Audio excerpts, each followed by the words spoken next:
Good morning mga kalapatids. So, nagpaligo ako ng mga warriors natin. Minalas kahapon sa first lap, walang naklak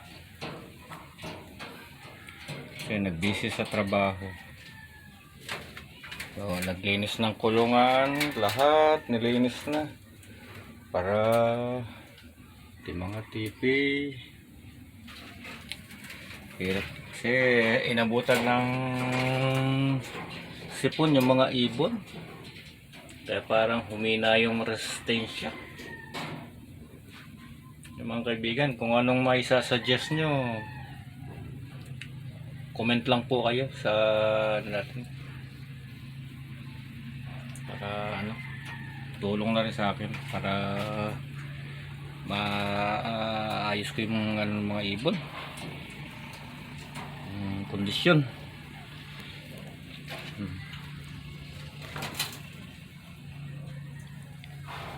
Ito,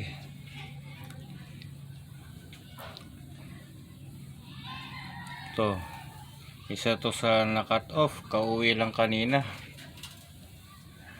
Yung bird.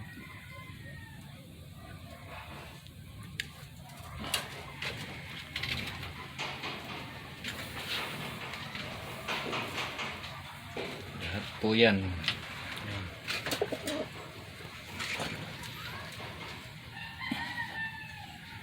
Pero yung iba, sa awa naman ng Diyos, naalis na yung one eye cold, umayos na sila. Kaya nagbaba na ako ng mga inakay. Kaya niyan, inakay yan. Sinabay ko na rin sa paliligo ng malatayon at saka ng wash out.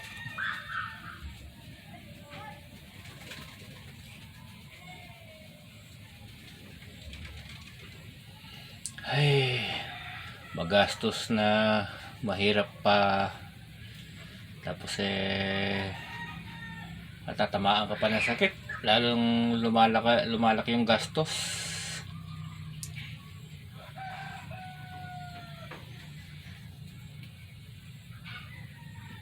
Ito lang yung sa mga breeder, walang tinatamaan. Kahit yung mga iba kong kasama ng kakalapati dito malapit sa loft ko, marami na rin mga tinamaang ibon nila. Yung iba kinukol na lang kesa sa gastos sila ng gastos, sa laki ng gastos sa feeds pa lang, sa gamot, mga vitamins.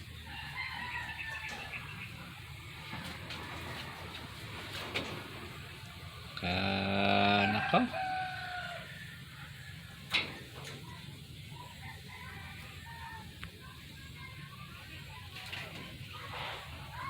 yan po, as karamihan na bali 5 ito.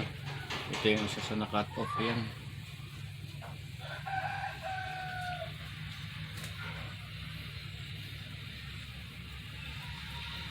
Ito pa pala isang checkered yan. Yan, sabay-sabay na silang naligo lahat para bukas umpisa na naman ang kondisyon. Ay, good luck sa lahat ng mga nasa karera ngayon.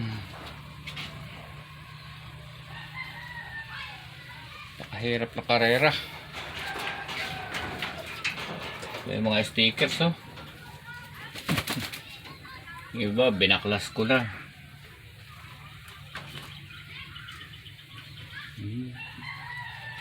Ini-scrub ko kanina ng brush para luminis, mawala yung bakterya.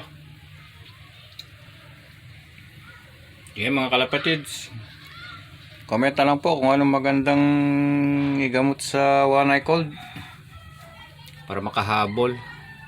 Salamat po, happy viewing.